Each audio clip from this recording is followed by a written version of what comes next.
Our protagonist, Young Hee, works as a chef in a bar, and she believes that she has the talent to make it big.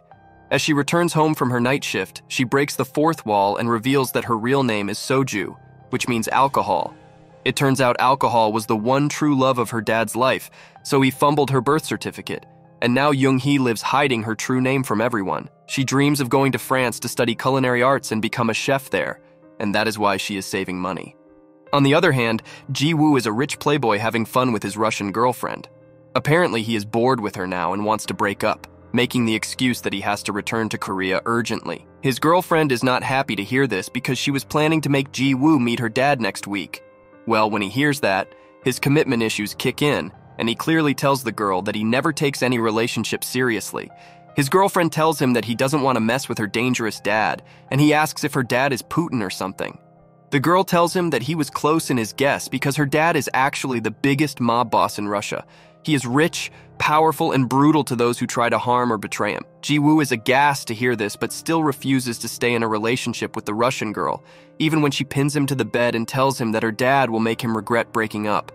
Ji-woo tries to get away, but the girl pulls out a Glock, and that is kind of expected from a mobster's daughter. She shoots at Ji-woo for trying to break up, but misses and gives him the chance to flee. He runs frantically, and she pursues him through the hotel until he is finally brought to a stop by the revolving door. The girl is there to aim her gunpoint blank at him, and Ji-woo just closes his eyes in anticipation of the gunshot. Well, we will see more of him, but now we return to Young Hee, who has reached her apartment. Her best friend Kim Young leaves the apartment right as she comes, and she fixes his hair before going in. Inside, she finds that there is no trace of food but a list of chores she has to do.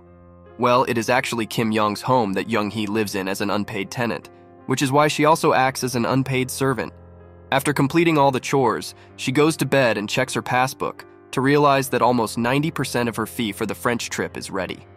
She is elated by this and happily goes to sleep. Meanwhile, Ji-woo is safely back in Korea, God knows how.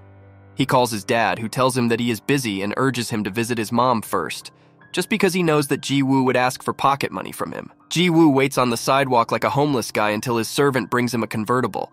He takes it and rides off, thinking how he is here because his grandfather, who was the biggest businessman in Korea, died. Ji-woo doesn't care about that part, because he is just here to see what the old man left him in his will. Back at Young Hee's place, she is still hungry, so she decides to go to the neighborhood church where they serve food after a sermon. While a female pastor gives sermons and speeches, Young Hee just yawns and bides time, waiting for it to be lunchtime. Suddenly, Ji-woo comes to the church, much to the dismay of the pastor. It turns out that she is Ji-woo's mother, and she doesn't want people to see her most embarrassing creation. Ji-woo quietly sits next to Young Hee and gives her a wink, and she cringes at him right off the bat. After the prayer session is over, she goes to eat food and stuffs herself. On the way back, she finds free boiled eggs for everyone to eat, so she takes one and eats it in peace. Suddenly, she hears voices from the other side of the wall and finds Ji-woo talking with his mom. Well, it is more that his mom is scolding him for not coming to Grandpa's funeral and arriving just in time to get part of the will. Ji-woo apologizes for not coming on time and tells his mom that he won't miss her funeral at all costs. While she is furious at him for such callous remarks and hits him, he just laughs it all out. Young Hee has seen this entire family drama, and Ji-woo notices her too. He then turns to his mom and asks for some cash. She refuses, but he still tricks her and steals money from her. She scolds him and lectures him to become serious about his life and career, but Ji-woo says YOLO. He begins to leave, but his mother stops him and asks if he has gotten over his mental health issues or not. He doesn't give her a response, and he just smiles before taking off. Outside, Young Hee is stealing eggs from the basket when Ji-woo catches her red-handed. She tries to make excuses and pretends to be innocent, but Ji-woo doesn't even care. On top of that, he gives her more eggs while asking if she heard everything he and his mother talked about. Young Hee tries to explain, but he shuts her up and asks her to forget everything she heard. He leaves with that and teases Young Hee about being too broke to even afford food before leaving. She is disgusted by him, and immediately after leaving the church, she releases a spontaneous diss track on him. Later, Young Hee goes to visit her travel agent, who is dealing with her preparation for the France trip. Young Hee talks to her about her plans to study at a culinary school and become a high-earning chef there, but the lady only asks her when she is going to deposit the money. Suddenly, Young Hee gets a call from her mom, but she doesn't receive it. Young Hee's mom, who runs a small and shabby restaurant, and Jung-hee's elder brother Song are disappointed by her. Song calls Jung-hee a thief because she stole all the money from her mother to go to France, and now she is not even picking up her calls. He says that if she had given that money to him, he would have made them rich by investing in crypto. His mom just scolds him and sends him off to buy some ingredients. However, Song is lazy and sends his younger brother Kang on the errand instead of him. Kang is annoyed by him, but all he can do is call his elder brother a good-for-nothing before he runs to the shop. On the other hand, Jung-hee is thinking about how she stole her mom's life savings and ran from home. However, she's confident that soon she will go to France, work hard, and become successful enough to return the money many times over. The story then shifts to a rich girl named Yeji, who is inseparable from her phone even while having dinner with her boyfriend. She keeps clicking pictures of the food first with her phone and then with her digital camera. Finally, she pays attention to her boyfriend, who just wanted to tell her to break up with him. Yeji has no problem with that and lets him go easily, which frustrates the boy because he was probably seeking some attention. As soon as he leaves, like most of the content creators today, Yeji records a video featuring her breakup story for some likes.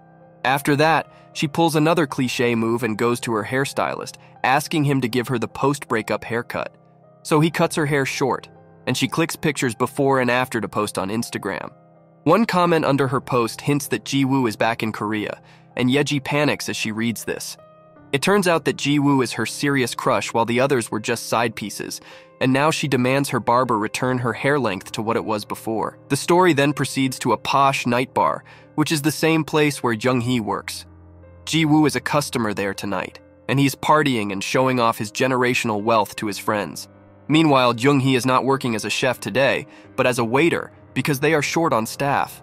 A senior waiter gives her a smelly uniform that makes her want to puke.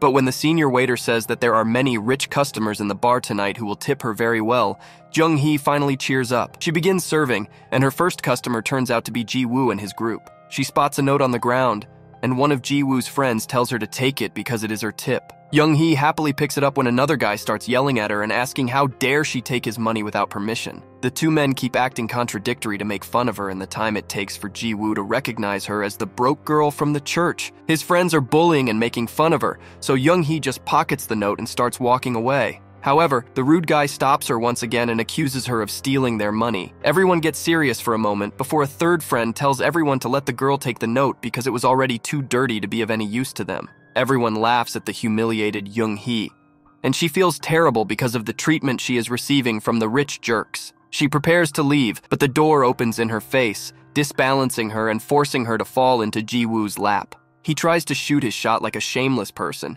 but Jung-hee is too embarrassed to pay him any attention, and she silently leaves. After she is gone, Ji-woo pities the girl, especially because his friends bullied her on purpose because they had made a bet to see if their waiter will pick up the dirty note or not. Outside, as Jung-hee is walking ahead absent-mindedly, she clashes with Yeji, who is here to attend Ji-woo's party. The rich girl insults Jung-hee, calling her poor and mannerless and making her feel even worse about herself. Yeji then goes to Ji-woo's location, and she suddenly has her hair back, possibly through hair extension. She sits right next to Ji-woo and asks why he did not inform her before that he was returning to the country. He says that he wanted to give her a surprise, and she buys it. Everyone starts drinking, and Yeji tries to seize every opportunity to get close to Ji-woo, who doesn't like it. While Yeji is head over heels for him, he thinks she is just a good friend. And despite friend-zoning her in his mind, he still cares about her. His friend shuts the light in the room to give the couple some privacy, but that triggers Ji-woo's medical condition, which is his phobia of darkness.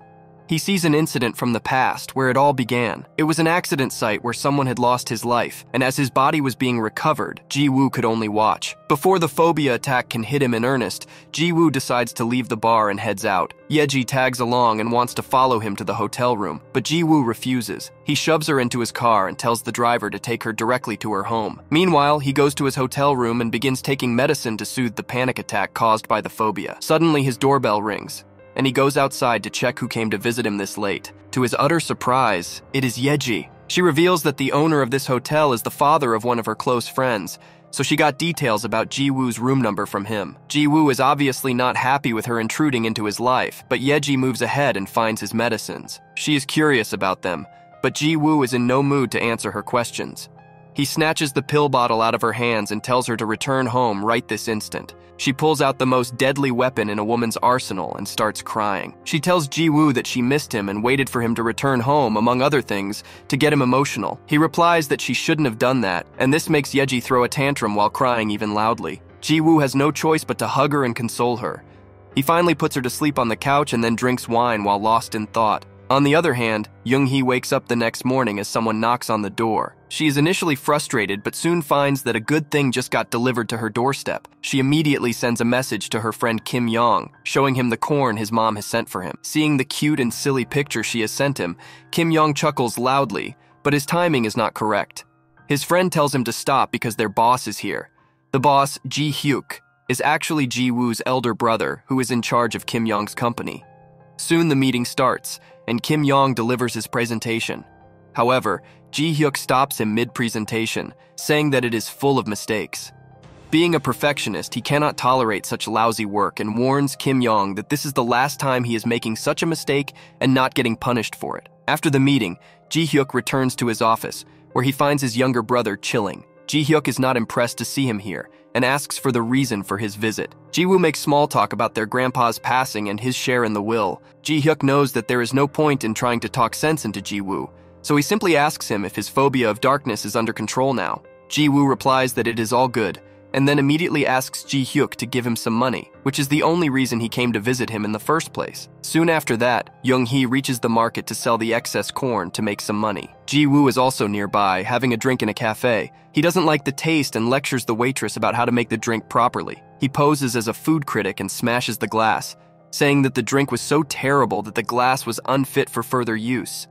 He asks her to bring another, and the waitress brings another drink to him, albeit begrudgingly. In the meantime, Young-hee positions herself on the sidewalk and begins yelling to advertise her fresh organic corn. Ji-woo notices her and recognizes her as the broken girl who was stealing eggs from the church. But as Young-hee starts getting customers gradually, he smiles at her, thinking that she is a true hustler. He falls asleep after the drink, but soon Young-hee wakes him up. She has also recognized him and asks him to look over her corns while she takes a minute to hit up the washroom. Young-hee runs away just after saying that, leaving the reluctant Ji-woo no option but to watch over the corns. One girl comes up to him and asks him the price of the corn. Ji-woo decides to pass time by selling them to her lazily, but the waitress he insulted earlier snitches him to the restaurant manager. The angry manager approaches Ji-woo and starts insulting him, asking him how dare he sell his product within his restaurant. Ji-woo tells him that the corns don't even belong to him, and he's just looking after them for some girl, but the manager doesn't care. He dumps all the corn on the ground angrily, telling Ji-woo to learn his lesson and never come here again. Well, Ji-woo is dazed and wonders what the hell was wrong with the manager. Within a few moments, Young-hee returns from the washroom, and she is aghast to see her precious corns on the ground. She questions Ji-woo about how this happened, and believes that he was the one who threw them on the ground. She tells him that if he didn't want to look after them, he could have just ignored them instead of throwing them like this. Ji-woo replies that he didn't do it, and tells Young-hee to stop screaming needlessly at him. She is not going to let up so easily because the corns were worth money, so the rich boy asks her the amount she wants and pays it to her without a single question. With that, he starts kicking the corns away, telling Young-hee to take them away because they are like garbage to him. The chef inside her awakens on hearing this, and she furiously yells at Ji-woo for insulting perfectly healthy organic food. He tells her that if she values the corns this much, she is free to take them back, and Young-hee happily does so. She picks up the corn, thinking that if she gets a few more customers like this, it could become an infinite money glitch. Soon after she leaves, Ji-woo's mom comes there to meet him and smacks the back of his head. She yells at him to change his hair color, because right now he looks like the brand ambassador of wokeism. Well, Ji-woo was on his last straws because everyone had been shouting at him. He breaks out and says that everyone is screaming at him, including the restaurant manager and the girl from earlier. His mother tells him to calm down and asks him to tell her the details. At night, Young-hee and Kim Yong sit on the rooftop and eat corn while looking at the stars and talking about the future. Young-hee tells him about her ambition to become a chef in France and describes her dreams in detail. Kim Yong says that she will become a big shot once she reaches France and will surely forget him. Young-hee replies that she will not because he is her best friend. She promises to return to Korea every once in a while to see him. Kim Yong asks her not to go and says that she can become a big chef here too. Young-hee replies that she won't be satisfied with it, because if it was just being a chef, she was one when she worked in her mom's shabby restaurant too. However, that is too small for her, and Kim Yong agrees. They fool around with each other, and Kim Yong hides the fact that he likes Jung-hee very much, but he can't tell her because he fears being friend-zoned. The next day, there is a big yacht party being thrown by Ji-woo's elder brother Ji-hyuk, who is using it to promote his new line of alcoholic beverages. Obviously, the party animal Ji-woo is there to enjoy himself. Ji-hyuk tells him to have fun but asks him to keep it under control, and Ji-woo promises to do so. Meanwhile, Jung-hee is also there. Kim Yong needed some help, so he called her to fill in, but he is still worried about her because she just returned home from the night shift and must be tired. Jung-hee replies that since the gig is going to pay her well, she will be perfectly fine. So she serves drinks to everyone, but then suddenly gets tired and weak because of standing in the sun for too long. She starts feeling dizzy when suddenly Ji-woo calls her to give him some drinks. She stumbles and accidentally falls on top of his feet. Ji-woo starts and kicks her reflexively, causing Jung-hee to fall down. She injures her elbow and cries, but before Ji-woo can deal with her, he spots his Russian ex-girlfriend in the party with her guards. The last time, when she had her gun pointed at him, the security guards protected him from her onslaught. However, that did not deter the girl's motivation, and she yelled at Ji-woo that she would kill him. That is why she is here with her guards to carry on with her incomplete work. Ji-woo is fearful for his life now, and he immediately grabs Jung-hee's hand and starts running away, ignoring everything she says to him. They reach a corner where he suddenly kisses her. Jung-hee freaks out because it was her first kiss, but then Ji-woo spots his ex-girlfriend coming towards him, so he kisses her even more intently. He drags her away to a corner where Jung-hee tries slapping him, but he holds her hand and shuts her up before she can say anything. He drags her to another place where Jung-hee lashes out at him and calls him a molester. Ji-woo jokes that she must have enjoyed it too because he is a good kisser. Jung-hee curses him and threatens to file a police complaint about him assaulting her and injuring her. Ji-woo notices her injured elbow for the first time and says that it was just a mistake. He then tells Jung-hee to not mind it so much because he's going to make up for it with money. Based on what he has seen, he believes that she is someone who can do anything for money. Jung-hee gets angry at this and asks him if he is accusing her of being a gold digger when he is a molester. She curses him, but he doesn't even take her seriously. Suddenly, the Russian girl comes closer to them once again, and Ji-woo simply picks up Jung-hee and runs away. He begs her to cooperate with him because he desperately needs her help right now. He promises to give her any amount of money she wants in return, and then tries kissing her again. This time, Jung-hee was alert, and she grabbed his head to stop him from reaching her. In addition, she starts screaming loudly, which gives Ji-woo's ex-girlfriend his location. She arrives there and catches him, and then her guards drag him out. She asks him about the new girl, asking if he has gone mad to select a common girl over her. Ji-woo starts talking in English so that others don't understand him. He claims that Jung-hee is his new girlfriend, and he does not care if she is better or worse because she is his true love. Well, Jung-hee didn't understand a single word of what he said because she doesn't know English. The Russian girl doesn't believe Ji-woo's words and says that she will accept his new girlfriend only if she is better than her in some way. Ji-woo takes up her challenge and asks Jung-hee to take part in a drinking game against the Russian girl. She outright refuses him, but when he promises to pay her for it, she agrees. The drinking game starts, and the girls take shots after shots until the Russian girl stops. Jung-hee takes double shots to win, and everyone cheers her on. Even Ji-woo's ex accepts defeat, and out of respect for her wager, she agrees to let Ji-woo go. But now Jung-hee is too drunk to think about the situation, and immediately demands Ji-woo give her the money he promised. He takes her to the ATM and withdraws the cash, only to find that Jung-hee has passed out. He carries her back to his hotel, where Jung-hee wakes up, but she is still wasted. She acts unhinged, saying that she has received the genes to be a heavy drinker from her dad.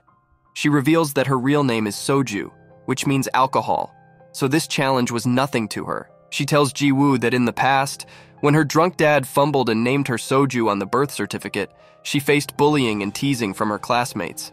She even cried and begged her dad to change her name, but he didn't care because he was too busy mixing his drink. Jung-hee yells that she hates drinking, but Ji-woo made her do it. She starts hitting him for that, and he pushes her back, knocking her out. Soon, the doorbell rings, and Kim Yong is there to receive his friend after Ji-woo called him, since his number was on Jung-hee's speed dial. Kim Yong checks up on Jung-hee, while Ji-woo makes jokes about her weird behavior. Kim Yong asks him how the hell she got so drunk and demands to know who is responsible for this. Ji-woo doesn't reply, and instead he asks Kim Yong if he is the girl's boyfriend or something. He keeps pestering him. So at the end, Kim Yong picks Jung-hee up and tells Ji-woo that he is indeed her boyfriend and tells him to get the hell out of her life. He begins leaving, but then Ji-woo stops him, saying that when Jung-hee wakes up the next day, she will call for him. Kim Yong doesn't understand, so Ji-woo shows him a thick bundle of cash that he has to pay Jung-hee. Kim Yong is stunned upon seeing that, and he wonders what that money was for. Soon he takes her home, puts her on the sofa, and even takes off her shocks. He then suddenly asks her who the blue-haired man from earlier was, and what she did with him. Young-hee is too drunk, and when she tries to answer his question, she almost throws up. Kim Yong shuts her mouth before it can come to that and takes her to the washroom in a hurry. He helps her relieve herself, but there too, he only asks her about Ji-woo. When Young-hee doesn't give him any answers, he gets frustrated and starts showing signs that he is low-key toxic. Meanwhile, Ji-woo is in his hotel room, smirking while thinking about Jung-hee, whom he finds peculiar and amusing. The next morning, as Jung-hee wakes up with a hangover, Kim Yong is still a broken record and asks her about the rich man from yesterday. Jung-hee replies that she doesn't know what he is talking about because she doesn't recall anything that happened yesterday. Kim Yong gets even more impatient on hearing this and tells Jung-hee to tell him about Ji-woo immediately, or he will throw her out of the house. Young-hee isn't having his attitude and tells him that he keeps her here as an unpaid servant who does all his chores, and without her, he can't do anything properly. She yells at him, saying that she is not poor like everyone thinks because just last day, she earned $2,000 in one go. Suddenly, everything becomes fresh in her memory, and she realizes that Ji-woo owes her money. Meanwhile, Kim Yong is furious and asks her if she stooped so low as to sell her body for money, but Jung-hee ignores him because she is more worried about her money. She searches her bags, and when she finds nothing there, panic hits her hard. However, this makes Kim Yong even more frustrated, and he angrily asks her if she slept with the blue boy. He rattles her, saying that he can't believe she can be so characterless. But Jung-hee has had enough of his ranting. She stomps on his foot, asking how dare he assume that she retorted to becoming a cash-me outside girl. She begins hitting Kim Yong with a pillow, as she explains to him that she earned that money by winning a drinking game and not by sleeping around with some rich money. She hits Kim Yong all around the house, forcing him to run away. After that, she goes to her travel agent and gives her all the money needed to fund her visit in cash. Young-hee says that she is still short on $2,000, but promises to give them to her soon. The woman accepts her payment and then says that she will send all the documents for her journey to her home. She shows Young-hee her ticket to France, and she gets really happy to see it. Young-hee thanks the travel agent and hugs her. The next day, Ji-woo and Yeji go shopping in a mall, where Yeji wants him to select a cute dress for her. Ji-woo refuses to do so because he believes that is childish and stupid, but Yeji starts throwing tantrums, leaving him no choice but to comply. Jung-hee is also there in the same store to look for a farewell gift for Kim Yong. She likes a tie, but it is too expensive, so she leaves it as it is. Meanwhile, Ji-woo and Yeji take a break after some heavy shopping. Ji-woo reveals that he is going to leave Korea soon, and Yeji is not happy to hear that. She declares that this time, if he goes away, she will follow him. Ji-woo is shocked to hear that and tells her that she cannot do that. Suddenly, Yeji spots a do-it-yourself section where people are drawing on cups to personalize them. She takes Ji-woo there so that they can paint together and get matching cups. Young-hee is also near them, although they have no idea about her. She's also painting mugs for herself and Kim Yong as a gift. She's pleased by her work and leaves it on the table for Kim Yong to find when he returns home from his job. He gets emotional as he sees the gift, and to apologize for getting angry at Young-hee earlier, he has brought branded shoes for her. Meanwhile, Young-hee is back in the kitchen of the bar she works at. She has already done everything she was supposed to before the other cooking staff arrives there. They are all middle-aged ladies, and Young-hee tells them that this is her last day working with them because now she's going to France. She tells them that she will miss all of them, and the ladies get emotional to hear that. They are really happy that Young-hee gets to live her dream, and they hug her tightly. On the other side, Ji-woo visits the memorial of Min-jun, who is actually Yeji's brother and his childhood friend. Their families were quite close ever since the beginning, and Ji-woo recalls one of Min-jun's birthdays they celebrated together. However, soon after that, the poor boy met with an accident, and everyone was devastated by his death. On the other hand, Yeji is in her home, looking happily at the mugs she painted together with Ji-woo. They drew a fish and a heart on their mugs, and she feels proud about it. Suddenly, her mom comes there, and Yeji hides the mugs from her. However, her mother's keen eyes spot that she is hiding something, and she finds the mugs with Yeji's and Ji-woo's names there. She asks her daughter if Ji-woo is back in Korea, and she coyly says that he is. Yeji's mother is not pleased to hear that he is back here, and that her daughter is hanging out with him. She warns Yeji to stay away from Ji-woo, and threatens to ground her for the whole year if she doesn't obey. Back at Young-hee's location the next morning, she runs into Kim Yong as he's heading to his job. She stops him and asks him if he has the contact number or the hotel room number of the blue-haired boy who owes her money. Kim Yong says that he has nothing to give her, and he quietly goes to his office. There, he looks at Ji-woo's number, debating in his mind if he should delete it or give it to Young-hee. As he is lost in his thoughts, one of his nosy colleagues comes there and grabs his customized mug. He asks Kim Yong if his girlfriend gifted this to him, and he also adds that he took him for a forever single kind of guy. Kim Yong asks him to return the mug, but the nosy guy refuses.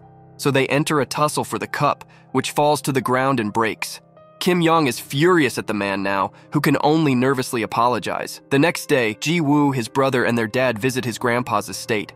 Both Ji-woo and his dad are pumped up to learn the contents of the will, and think that they will get the biggest share out of it. However, Ji-hyuk is disappointed that they are too greedy. Inside the house, Ji-woo's 3 aunts are sitting.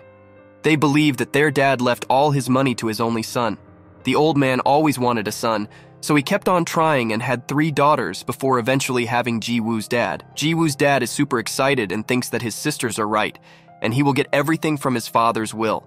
Ji-woo is equally happy as him because his dad has promised him a lot of money from the inheritance. Soon, the lawyer comes there with the contents of the will, but before anything else, he plays the grandfather's final video message for his family. First, he lectures his children and grandchildren, saying that they enjoyed a luxurious life while he worked hard to earn money. Ji-woo just laughs at this, thinking that his grandpa was joking till he died. After that, the lawyer finally begins reading the will. First of all, the eldest daughter of the old business tycoon gets 30% of his wealth as her share. Ji-woo's dad is shocked to hear this, but the woman is happy beyond measure. The lawyer explains how things came to this. He has a chart showing how the value of the woman rose in the life of the old man. She called him daily, visited him regularly, and cared about his vacations and health care. That is why he left 30% of his wealth to her, which is enough to make her a billionaire. The remaining 2 sisters also get 10% each because they also cared for their dad later on and gave him healthy food and gifts he liked. They are also happy with what they receive. Then finally, it is time for Ji-woo's dad to receive his share, and he waits eagerly. However, the lawyer's response is something that he could not even imagine. He shows the man's value plummeting from a high point because of all his misdeeds. He didn't care about his dad, harmed his business, took money without permission to enjoy his life, and spent it on his affairs, which led to a divorce with his wife. While everyone laughs at him, Ji-woo's dad is stunned, but he decides to nervously laugh it off as his dad's final joke. Then, the lawyer tells him that according to the will, he has got a whole lot of nothing. The remaining 50% of the old man's wealth has been donated to charity, leaving Ji-woo and his dad stunned. While they complain about it, Ji-hyuk had already anticipated it long ago, and he accepts the heavy reality in the background. Ji-woo asks his dad what they will do now, and he is worried about his share of wealth, but his dad shuts him up. His sisters mock him as a useless and prodigal son, and he loses his temper at them. He yells at them, but they don't care for his worthless opinion now. On the other hand, in her home, Young-hee is happy to receive the shoes from Kim Yong. She is packing her stuff for her visit to France, but then wonders why her documents have still not arrived as the travel agent told her that they would come by today. She thinks that there must be some technical difficulty, so she calls the agent, but her number is not reachable. Young-hee believes that maybe she is busy somewhere. After that, she goes outside and uses a public phone to call her mom. She wants to tell her that she is finally going to France to fulfill her dream, but she can't bring herself to say anything to her. On hearing nothing, Young-hee's mom thinks that it is just a prank call and cuts it. Meanwhile, Ji-woo's mom arrives at her church to find the rare sight of her ex-husband and son there. What is more shocking is that they are praying really fervently, begging God to give them their money and rightful inheritance. She smacks them, calling them both unworthy fools. She tells her ex-husband that his dad gave him a lot of money and shares of the company that he sold to waste money on girls. She's even happy that he didn't receive anything and says that he deserves this treatment. Ji-woo's dad complains that he made some mistakes in the passion of youth, but now he is old and wise and won't make the same mistakes again. His ex-wife doesn't really believe him. Suddenly, Ji-woo speaks up and asks his mom to give him some part of her property before she dies. He says that even though everything will belong to him automatically after she dies, he needs a part in advance to support his lifestyle. His mother is furious to hear this, and she yells at him. She calls him shameless and says that he has adopted the worst character traits of his dad. She declares that she won't give the prodigal father and son a single penny and will donate all her wealth to charity after dying. She keeps venting her rage at them as she heads out of the church. On the other hand, Young-hee goes to her back to get her remaining paycheck. The senior waiter there congratulates her because now she can finally go abroad to study. He leaves to get her paycheck, and in the meantime, Young-hee decides to call her agent again. She doesn't receive her call this time either, sending the girl into panic. Suddenly, some gangsters arrive at the bar and start demanding that the owner return the money he borrowed from them.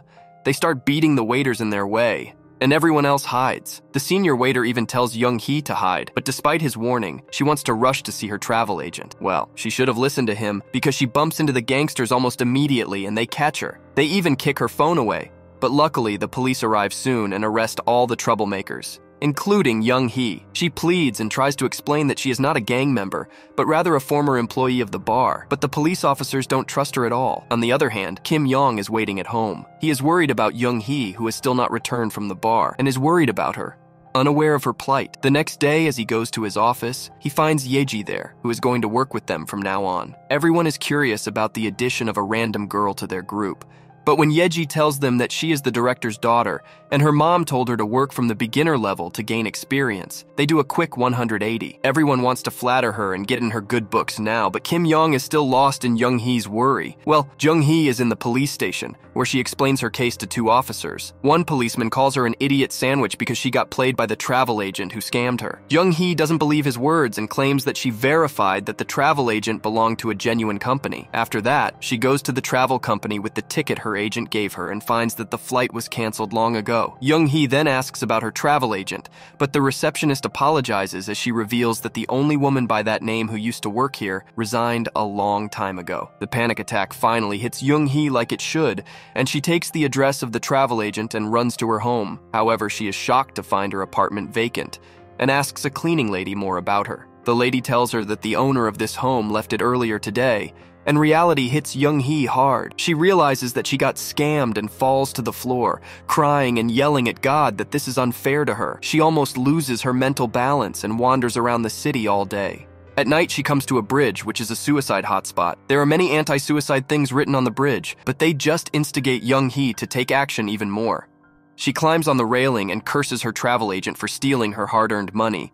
She yells that she has no reason left to live and should end her pitiful life. Meanwhile, Kim Yong is at a party with his team, and he keeps on staring at Yeji, who is sitting just opposite him. He thinks that she is good for nothing and will only be a burden on the team, but Yeji is a bit delulu and thinks that he is smitten by her beauty. Kim Yong laughs as he hears her say that, and then prepares a spicy cabbage roll to mess with her. However, Yeji catches on and refuses to eat the cabbage roll, saying that she is on a diet right now. So the nosy and irritating colleague decides to eat it. Unfortunately for him, he gets his karma for breaking the mug earlier, and Kim Yong enjoys his suffering. Suddenly, he gets a call, and it turns out that it was from the police. They summon Kim Yong urgently, and what he hears fouls his mood. He rushes to the bridge where Young-hee was trying to commit suicide, but the police stopped her at the last moment and called him to take her home. Kim Yong is furious and yells at her for trying to kill herself. Later, he calms down a bit and sits on a bench to hear her sob story. Young-hee cries as she tells him how she got scammed by the travel agent and lost all her money. She asks why this is happening to her, and Kim Yong comforts her. He says that she is mentally strong to overcome such obstacles. He tells Young-hee to think about him and her family, who will be very sad if she dies. So even if she feels hopeless, she should try to start her life over. Young-hee believes in her best friend's words,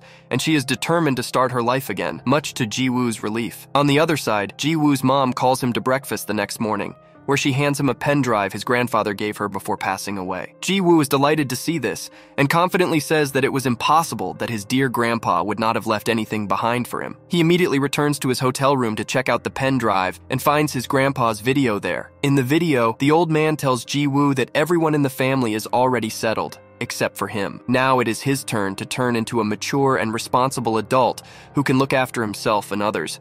That is why the old man reveals that he left his lucky treasure to Ji-woo.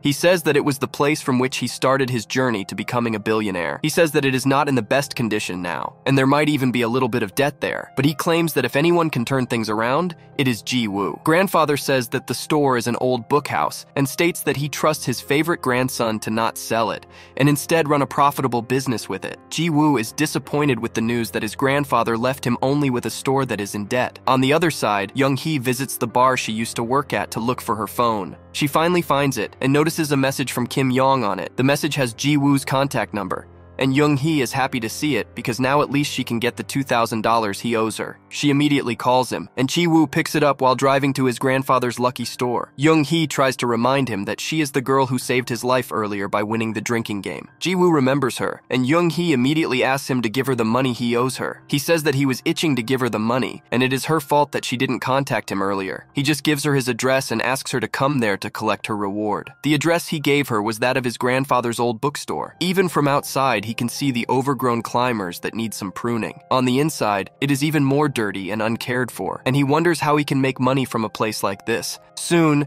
Young-hee also arrives there and enters the bookstore looking for Ji-woo.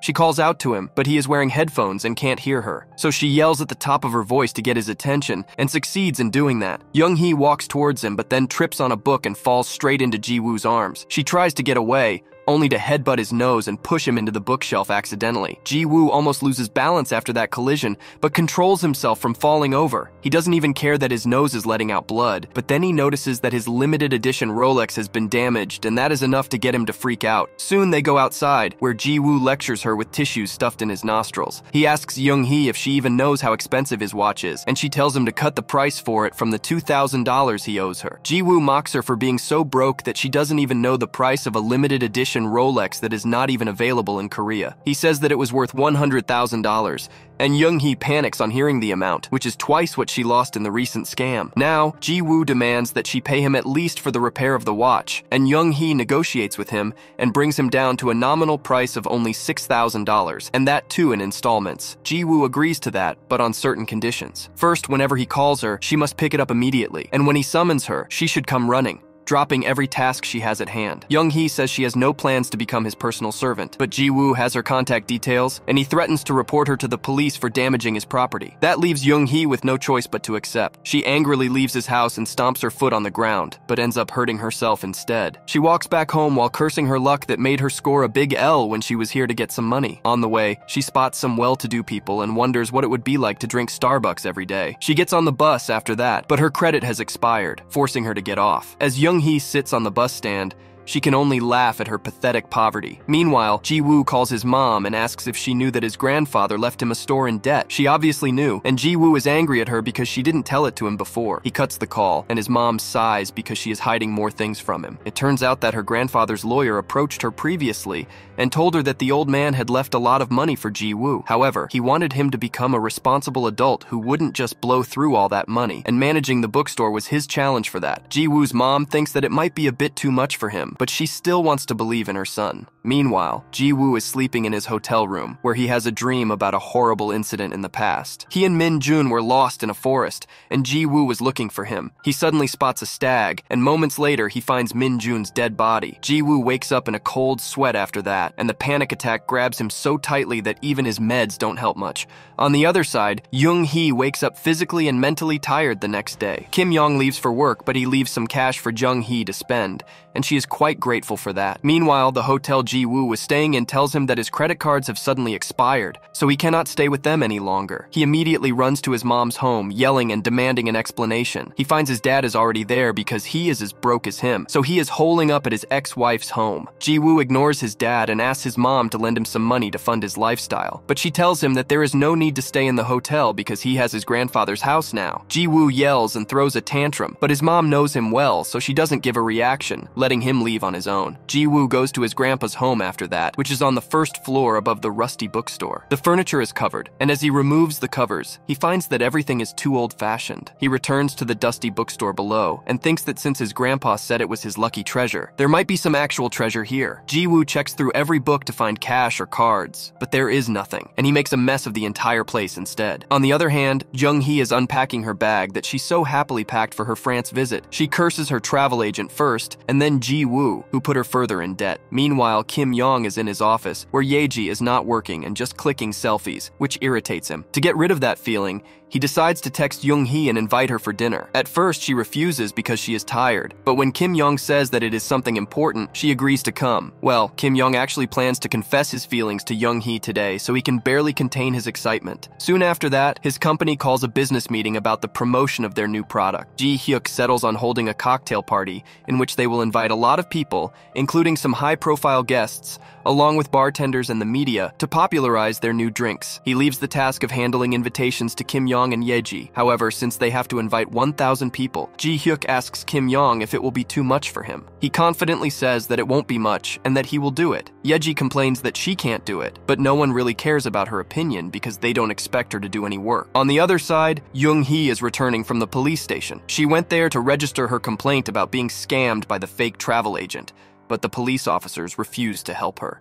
They told her that since she paid in cash and didn't even have a legitimate receipt, they didn't have any concrete proof to register her complaint. Young-hee is disappointed by the constant failures in her life, so she goes to the church to pray to God. Ji-woo's mom finds her there, and she gently asks the girl what is bothering her so much. Young-hee says that God is punishing her for her evil deeds. She confesses that she stole some boiled eggs from the church the other day, and God must not have liked it. She explains to the pastor that she just wanted to take one extra egg, but her son gave her many. Ji-woo's mom laughs at her innocence and tells her that it doesn't matter how many eggs she stole because God loves her and He will forgive her. However, it turns out that Young-hee has a pretty long history of borrowing things without the intention of returning them. She confesses to Ji-woo's mom that she sold corn sent by her best friend's mom for him to eat. Earlier, she found an unclaimed bike on the street, so she took it and even took the helmet along with it. Ji-woo's mom thinks that the girl is too naive and pities her. She informs her that even that is not a big deal, and if she is truly sorry, God will forgive her. But these were not among the gravest sins she committed. Young-hee says that she even stole money from her mom, which was in fact her life savings. Ji-woo's mom is shocked to hear that, but she still keeps a calm face,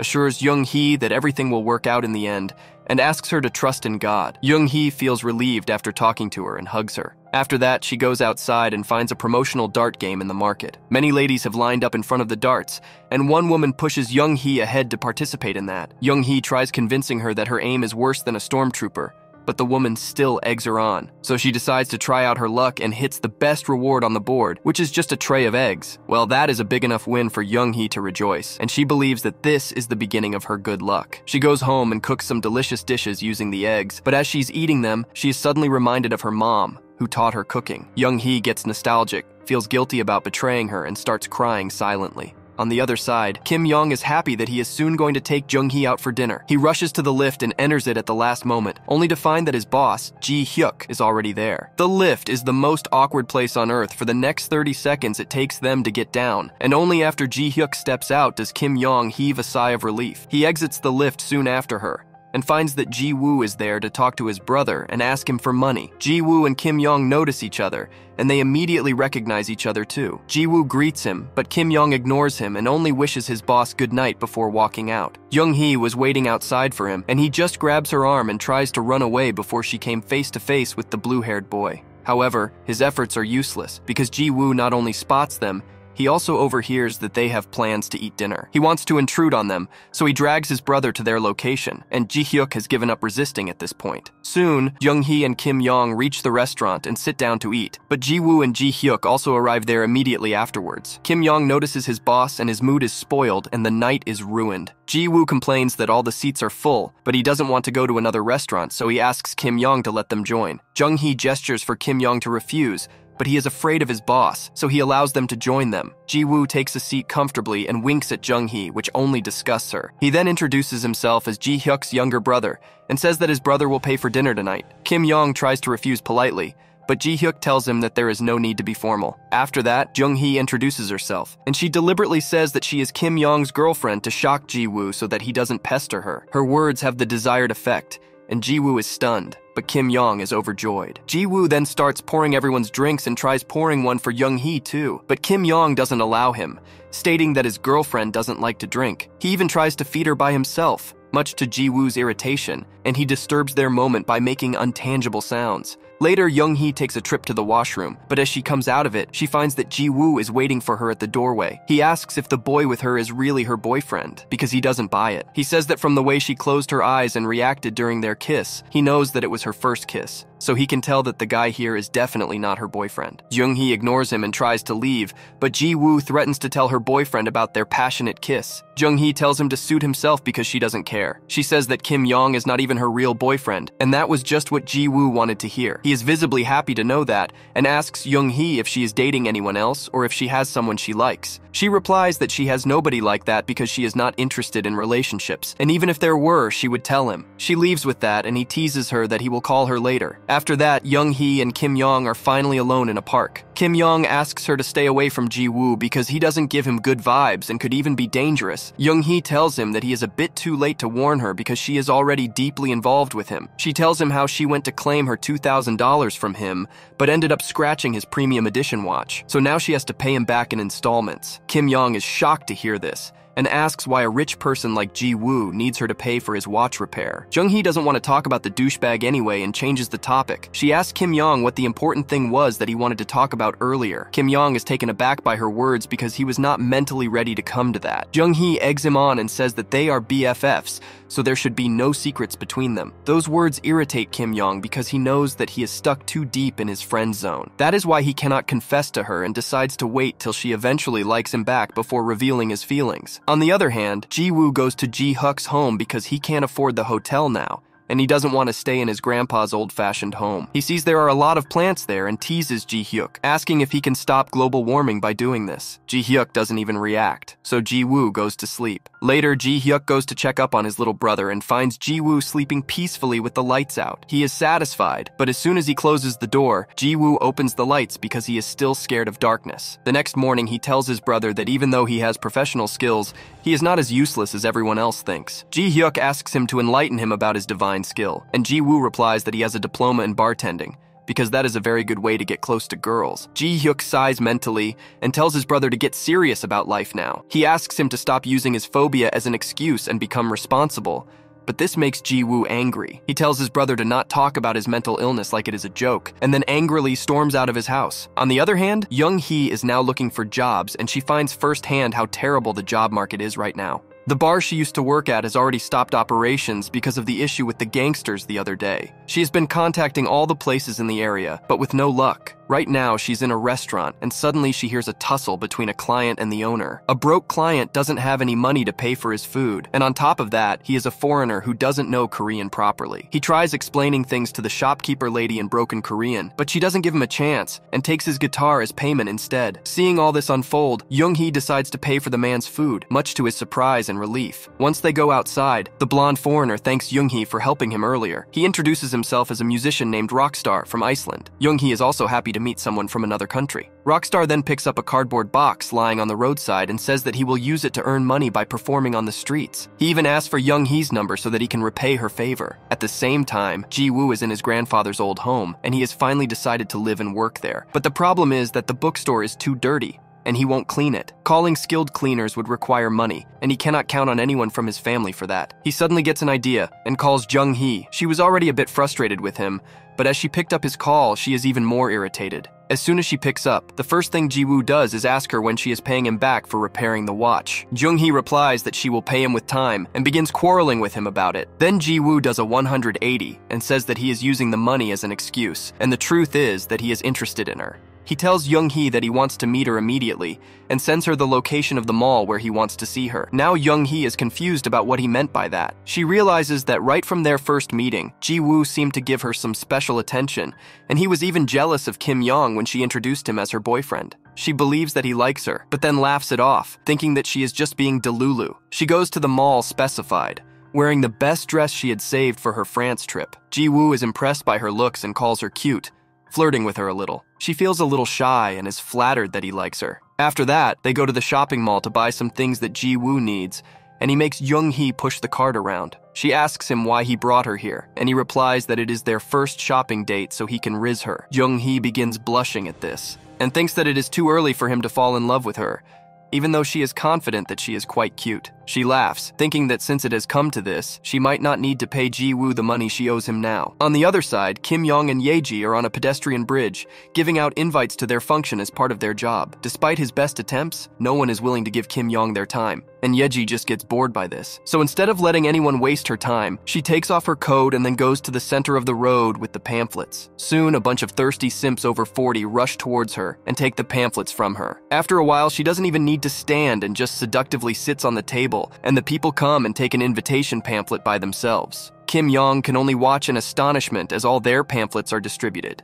Yeji is happy with the work she has done, so she returns to her home, leaving Kim Yong alone. On the other side, Ji-woo has brought Jung-hee to the dirty bookstore, and he asks her to clean it. She is confused and asks him to elaborate, and he tells her that this is the best way for her to clear her debt quickly without paying money. Jung-hee is a bit taken aback, as she realizes that he was acting earlier about being interested in her. She is disappointed, but still decides to work for him to clear her debt. Meanwhile, Ji-hyuk is also on a date set for him by his mom. He talks with the girl, but his entire focus focus is on the dying rose flower on the table. Being a plant lover, he ignores the girl and starts tending the rose instead, making her upset. The girl leaves after cussing him, but being a Sigma male, he doesn't care. Back at the bookshop, Ji-woo has become a dictator when it comes to cleaning, and Young-hee is having a hard time dealing with him. Suddenly, Yeji comes there and immediately clings to Ji-woo. She spots Young-hee and asks him if he has hired a new maid to clean the store. Ji-woo doesn't give her an answer and instead takes her out into the garden. There, Yeji hugs him, and Young-hee stealthily sees them. This sight creates a bit of jealousy in her heart, even though she has not completely understood the reasons behind it. After that, Ji-woo and Yeji return to the store. Yeji takes her time to mock Jung-hee and says that the poor girl must be unskilled to get another job, so she is stuck here. Jung-hee is irritated and curses her under the breath. After that, Yeji suddenly asks why she is dressed up like that when she is here just for cleaning, and those words leave Young-hee speechless. She had thought she would look her best, believing Ji-woo called her for a date, but got betrayed by him instead. Soon after that,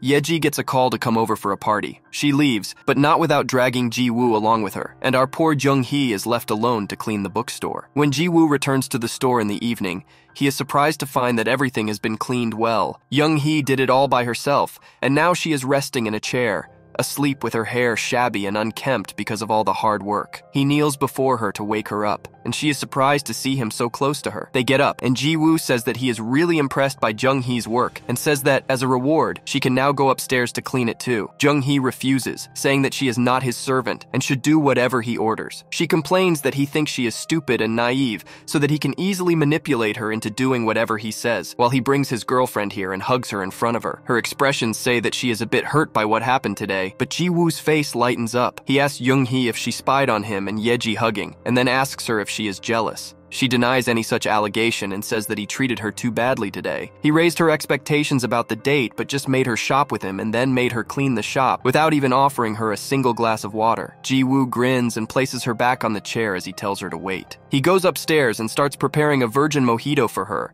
utilizing his pro bartending skills. When he comes down with the drink, he finds Young-hee sleeping, which he finds quite adorable. He put the ice-cold glass on her face to wake her up, and Young-hee screams as she opens her eyes. However, Ji-woo quickly calms her down by giving her the drink. As soon as Young-hee takes a sip, she feels that it tastes out of this world. She asks him if he really made it, and Ji-woo proudly affirms. He then starts teasing her, calling her by her official name, Soju, which she told him when she was drunk the other day. After that, he suddenly starts flirting with her, telling Young-hee that she is really good, so she should come and stay with him. This confuses Young-hee, and she asks him what his intentions are. Well, Ji-woo comes clean and says that he is going to run this store soon, and he will need some skilled workers. He believes that Young-hee fits the bill and even promises to pay her a decent amount that will allow her to repay money back to him quickly. However, Young-hee refuses the offer to work with him because she cannot believe a single word he says now. With that, she silently leaves the store. Once she gets home and has dinner with Kim Young, he asks her what special occasion she is dressing up for. He is curious about where she was today, but Young-hee is too upset to talk about it. She asks her friend not to ask any more questions and keeps stuffing food in her mouth to calm herself. The next day, she starts working.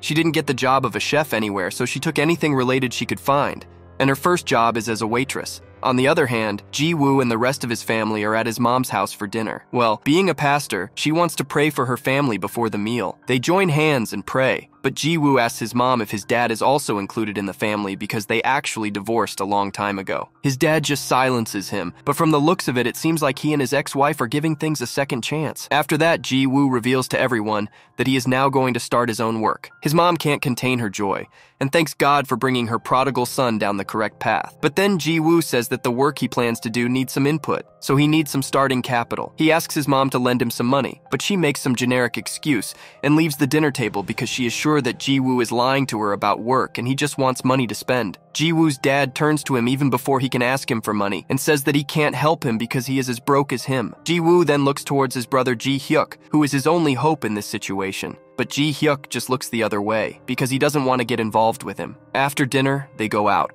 where Ji-woo asks Ji-hyuk to lend him some money. Ji-hyuk refuses to give him anything and clearly tells his younger brother that he is not trustworthy to receive financial aid. Suddenly, their dad comes there to interrupt them, and he drags both his sons to the sauna. Even there, Ji-woo keeps requesting his elder brother for money, and Ji-hyuk decides to give in. However, before he invests in him, he wants to see proof of Ji-woo's ability to make money. He remembers that he talked about being a bartender and tells him to join the cocktail party event they are organizing tomorrow. Ji-hyuk tells him that if he can impress him with his skills kills there, he will get the money he needs, and Ji-woo gladly accepts that challenge. On the other hand, Young-hee has done multiple jobs throughout the day, and even at night, she cleaned a public bathhouse. After working non-stop all day, she is too tired and sleepy as she returns home. She doesn't even knock on the washroom door before opening it, and finds that Kim Young was shaving there. He panics as he sees her and covers his bare body. Young-hee scoffs at him, asking why he is reacting like a girl. He yells at her and tells her to close the door, which she does. When he comes out after some time, he begins lecturing Young-hee, asking if she is a girl or not. He tells her that girls should be a little shy and considerate, but she is not like that at all. Young-hee confronts him head-on and asks why the hell has he become so sensitive suddenly. She gets close to him and asks what happened that changed him like this. Kim Young looks tense, so Young-hee just teases him before running to the washroom. Once he is left alone, Kim Young can finally breathe, but he is still shaken from the risky encounter with Young-hee earlier. However, he doesn't understand why she was acting so differently today. After that, he gets ready and leaves for his office. Young-hee waves his goodbyes from the window and even blows him a flying kiss to wish him the best of luck. Kim Young feels butterflies and thinks that this is the best day of his life. He begins to wonder if his unrequited feelings are finally being reciprocated